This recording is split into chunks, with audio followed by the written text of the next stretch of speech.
Hello everybody, Logan here. I'm here to raise the collective consciousness and expose the repressive narratives that have been holding you back from expressing your authentic self. Here is 10 lessons that I have learned so far in my 20s. Number 1, you get to make your own decisions.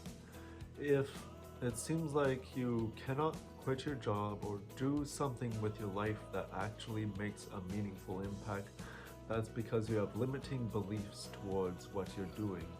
If you think that you're not able to do it, you won't do it. And if you do have that belief that you really can do it, you probably can in time. You get to invest in yourself over time with your education and how you reprogram your mind. I've realized you have to fail in order to have something to go off of when you are learning in life. You need failure to learn, because if you just stay with you where you are in your comfort zone, you probably will not improve in your life. You realize that you really start getting a little angry with what is happening, but that probably is a sign that you need to take control. Number 2, society doesn't really make sense. If you realize that when people go to jobs and they get stuck in the rat race and realize that the school system was just set up for them to only go there, not to actually create the life they want, not the lifestyle, and school doesn't really make sense when it comes to mental health. It doesn't talk as much about physical health. It doesn't talk about learning how to learn. It doesn't talk about finance other than how to balance a check when you're way too young to even know, and then that just gets drowned out by all the other information. So you really need to actually make your own decisions and have a unique perspective. Read on it, look at all perspectives, and carefully come to a conclusion. Even though I've realized it's sometimes confusing to know what to believe, but you probably should try to look into why people are saying what they're saying. Your parents don't tell you things, I sure hope not, just because they want to bring you down or anything.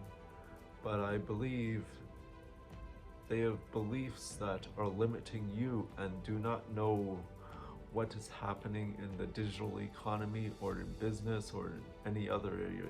They know what they know and they stick with what they know. Number 3 is mental health. If you have good mental health, you can attain success. You don't attain success and hope you gain good mental health, and just because you have freedom in some areas doesn't mean you have freedom in your mind. And knowing how to actually take care of yourself, take care of your mental health, don't let your mind blabber to you things that are not true, and things that may be true right now, but things you can change. Maybe be like, I'm not good enough at this thing yet. You have much within you that you can bring out. And it's also having the good enough physical exercise, mental exercise like reading books and actually thinking and not overthinking. There's also mental illness, which is a different thing. But even though that doesn't mean you cannot improve, you have to play the best that you can with the cards that you're dealt.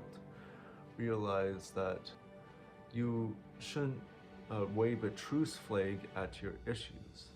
If you have an issue, have some mindfulness, and over time, when you improve yourself, you gain confidence in yourself. And realize that if you go to square one again with your mental health or physical health, or doesn't actually mean you go to square one. You have experienced how to resolve the resistance and you can go forward. Number 4 is we need to create systems for success that work for us. Sometimes we have a bunch of productivity systems like the Pomodoro technique or whatever. If it doesn't work for us, it doesn't work for us, because sometimes we have different minds. There's like the linguistic thinker. There's actually two different visual thinkers. There's the object visualizer, and then there's the patterns thinker. And they all have different jobs that are good for that.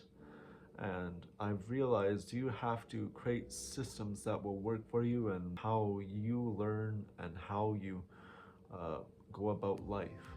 5. Be kind to yourself if you don't follow through, because I've realized if you're not kind with yourself, you are actually at square one, and it's really hard to get back on track. But if you keep a positive attitude towards it, and you realize that, tell yourself that this task is going to be fun, this task is what your purpose is in life or whatever, you will have less resistance towards it. So your attitude determines your resistance towards it. Okay, number 6 is it's risky not taking risks. It is that if you don't take risks, you won't fail enough, and failure is a data point for you to learn from. And if you don't have those data points on exactly how to structure your life in a way that will actually breed success, actual success, actual wealth that is in your mind and in your money and in your anywhere in your physical reality, whether that's in your relationships.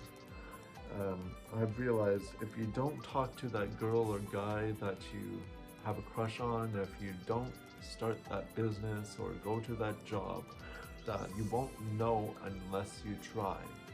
And you won't know if it'll be good or bad, but it will eventually become more experienced and more skilled in certain areas by producing these different failures. I'm not saying to purposely fail at something. The whole point of learning is trying something and failing that will inevitably happen. Number 7, my hands almost said 6. And number 7 is it is not worth sacrificing your authenticity for pleasing someone else. I know we tend to fawn a lot, which is trying to please other people and try to seem non-offensive and non-whatever.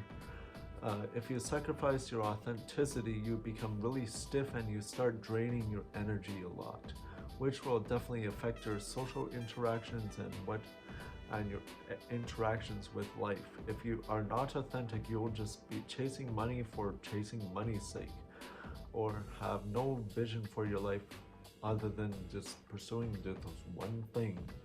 But if you really craft a vision for yourself, a way into the future, and not too far in the future, because there's too many variables that will get in your way and change your mind about what you like and what you dislike. So that's why I'm on this digital economy that I will be participating in, like this YouTube channel and media. So yeah, it's not worth sacrificing your authenticity. You gotta say what you gotta say, which is easier said than done, but as long as you take that risk, that is good. Okay everybody, thank you for watching. If you watched this far, thank you. I know my video wasn't that great, but it is just, I haven't done videos in a long time, and I shall be more consistent and make better and better videos. Okay, bye. Oh yes, I also have a newsletter down below. If you so desire to look at it, you can click the link below, and see you later.